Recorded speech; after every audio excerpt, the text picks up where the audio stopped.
Hi, I'm Dominic Robson-Neal, I'm Zell Folks, and this is Inside the Ropes. Boxing Show. All right.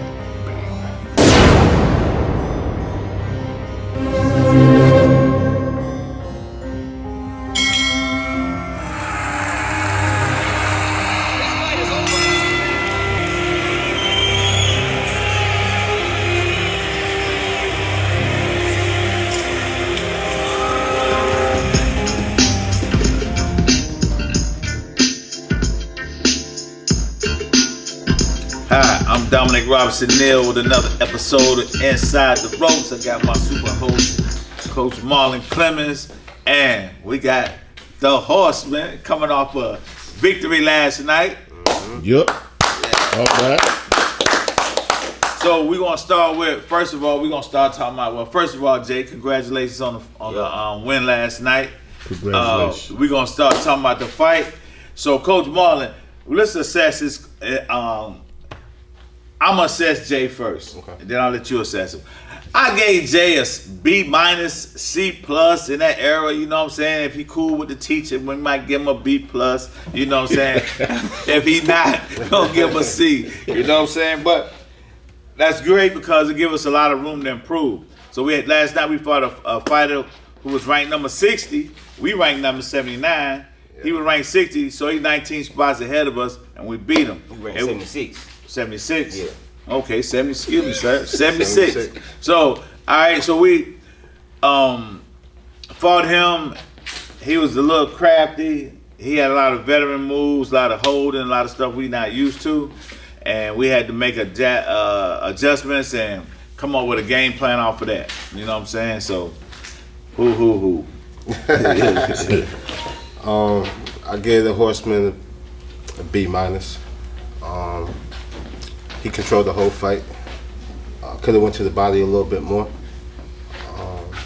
but definitely improved from last fight, and that's what we're looking for. You know what I mean? Getting better every fight. The sky's the limit with this kid right here. You know what I mean? We on our way. What do you think about the fight, sir? All right. Well, first off, I want to thank my coaches. Yeah. Dominic, Stan, Brian, everybody that helped out in the camp. All my sparring partners. I appreciate y'all for helping me out in the camp. We had a good camp. And as far as the fight, we fought somebody with a winning record. We experienced. We fought a few world champions. He had a lot of veteran moves, like you say. Now, as far as my performance, I would say two things that stood out to me the most, as far as improving my performance, would be to keep my distance at all times. Like make sure I'm fully aware of my distance at all times. I know where my range is at. Control the range. Control my range throughout the whole fight. And number two would be putting my punches together off of them solid jabs. Right, because that's the only thing I think we was lacking last night. But by the time we figured it out, we thought it was, and then we need to start going more rounds. I thought it was 8-round fight. Yeah, we thought it was 8-round fight, technically, and then that's why I was asking them what round. What round? It was over. It was over by the time we really getting warmed up. So I think if it would have went longer, we'd have had a better. I think we might have stopped them, but Definitely would have stopped him. Yeah. It was 8 rounds. Definitely 8 rounds or 10 rounds. But anyway, that'll come with being maturing as a fighter, learning different things. That's why you gotta see. We developing him. You know what I'm saying? So we can get better and better. So we fighting better opponents every time. Better opponents, better records. Ones with more experience than the one we fought before. So a lot of times, to the untrained eye, you ain't gonna see what we see or how we, trying to do things. So it might look like, it's a boring fight. Nah, he's just fighting better competition. Right. Than y'all used to seeing them knock jokers out in the first and second and third round. Absolutely. Now we find jokers who gonna stay there, who ain't trying to get knocked out. Right. They not just here for the paycheck. Because they love the sport. So you're not gonna be able to see jokers just falling. You're gonna have to see us fight. And then like the whole show last night, the last 3 or 4 fights, guys had to fight for real. Absolutely. You know what I'm saying? They had to come out where it was like razor thin, razor thin decisions. You know what I'm saying? Yep. So, but so I think. So what do you think? Going into, I don't know exactly when the next date is planned. December? Oh man, we got a long time. We got about 5 months. So we got about 5 months. So our goal is to, this time we weighed in 160. Our goal is to weigh in 154. We coming in 154. Yeah. He gonna be a lot of these middleweights. There's some big jokers. Even though you might weigh more than them, they still big, like far as their stature or their body frame. So we want to get them down to where he's fighting guys of his body frame. You know what I'm saying? Absolutely. Yeah, but I think it was a good improvement win. Oh yeah. For sure. Yeah. I think it was a good improvement win. That was good. That was good work. We just gotta stay busy. Yep. The key is staying busy, staying active. So what's you said December? What's this? July? No, June. Oh man, so we got about 6 months, really. Yeah. 5 months. All right, yeah. So we're just gonna stay in the gym, we're gonna increase our level of sparring. Go like to some of the inner cities. Yep. Cause we got DC coming.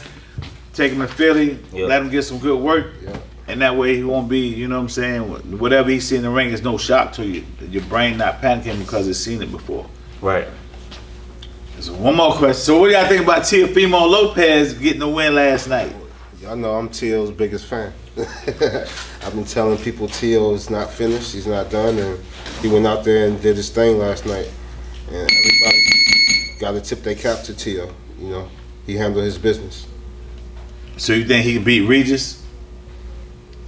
I think the only person that could mess with Teo is Teo. That's how good I think Teo is. I think if he gets right mentally all the way, he's a problem. He retired last night anyway. He was joking. He's joking? I looked at the video. I don't think he's serious. He ain't serious. You think Teo can beat Devin? I think he'll wash Devin. Yeah, you smoking. He can't outbox Devin. He ain't gonna do him like he did Josh Taylor. Let's be real. Josh Taylor is genetically, you know what I'm saying? Yeah. He ain't gonna be able to keep up with no guy who got speed. You understand what I'm saying? He's a regular, straight up European style. Yeah, I didn't think much of Josh Taylor anyway. Yeah, he not that type of fighter. So put him in there with the names. Give him Regis. Yeah. Give him AB. Yeah, give him A. Yeah, that's good. You know what I'm saying? So I'm saying the top of the food chain. So you got Regis Prograis. You say Adrian Bronner. You can't put Rolly at the top of the food chain. Man, Rolly ain't the top of the He got food a belt. Rolly. I ain't putting him up there. Anybody go up to 140 beat Rolly. Rolly, you got to give. You got to give. The last time you fought, you really didn't win. I'm be straight up on here. The man didn't win. The world knows that. The man was getting his ass whooped, and then the referee, Mr. Weeks, saved him. He saved him. Now, here's the thing about that. Weeks, he done been in bloodbath fights. What? Andre Ward? I mean, not Andre Ward. Badu Jack head was bust open. You see his shirt covered with blood. He didn't stop that. Then he fights. Stop some little Rolly crap. Somebody gonna go up there and whoop Rolly, take his little belt. They'll probably let Adrian Brown and Rolly fight. You know why? Because that's the best shit talking fight. Yeah, that'll sell. That will sell. Ryan Garcia and Rolly. That'll sell. He do sell tickets. Yeah, he a little retarded boy. Yeah, he said he do sell tickets. He'll sell tickets though. You know what I'm saying? So that's good for those fights are good for boxing. But Josh Taylor, what you think he need to do now? Go back to the lab and reconsider. You know what I mean? If he wants to continue fighting. Oh, and that was at 40? 140? Yeah, 40. Mm-hmm. He don't have the athletic ability. If y'all saying Teo ain't like that at 140, who Josh Taylor gonna mess with if he can't get past Teo? You better get him a couple checks. He can't. But it's a lot. But 140, the 140 division is now becoming better because you got different guys going up to 140. Look, Ryan Garcia just went up to 140. Mm-hmm. They talking about Devin moving up to 140. And so you got Regis still at 140. You got Richard Comey still at on 140. Who? Comey, Richard. He Comey. Yeah, I said Comey. Yeah. Who else at 140? Then you got Rolly at 140. You know what I'm saying? So you got a lot of before when at 140 you didn't have a lot of guys that were, put it like this, that were known. Like when Crawford cleaned out 140, you really didn't know the It was guys. a vacancy. Right. So, but they got a lot of shit talking. I mean, I guess Regis and Taylor can run it back. Yeah, nobody want to see that though. They want to see this. At that time, there were only 2 there. I thought Regis beat him.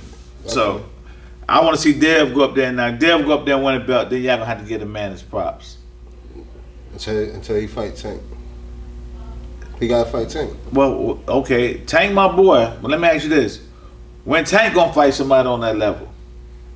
When they sign the contract. Man, go on with that. Sign the foolishness, contract. man. Go on. You know it's more that shit political. You know Tank with PBC. You know them boys So you over think there. Tank Oh, duck his ho. Then you know them boys over there with Top Rank. So they ain't fighting. They talking about fighting Cruz again. Hold up. That's the political side of it now. Shakur, Loma, Devin was all on Top Rank side. And Tank had to go over there or make up some kind of stipulation to fight one of them. Ryan was with Golden Boy. So that was cool. But now you talking about something totally different. Nobody beating Tank. Okay, well, okay, 35, Confucius. 40. Let me ask you this one question. Did you think anybody could beat Mike Tyson when he lost to Buster? Nope. All right, then. Case closed. Did you think anybody could beat Ali when he lost to Frazier? I wasn't alive then. Okay. You wasn't alive then? So did you think anybody could beat George Foreman when he lost to Ali? Yeah, they call him Boogeyman. Yeah, right. So we can sit here and say, well, who will beat who? And everybody, this man to beat this man. That's why we had the fights. Because talking about it on paper and all these hypothetical matchups, that ain't gonna get it. You know what I'm saying? So until they actually fight, like Haney fought Lomachenko and beat him, until that actually happen, we can say what we want to say. Hell, you can beat Prime Roy Jones, Jalen.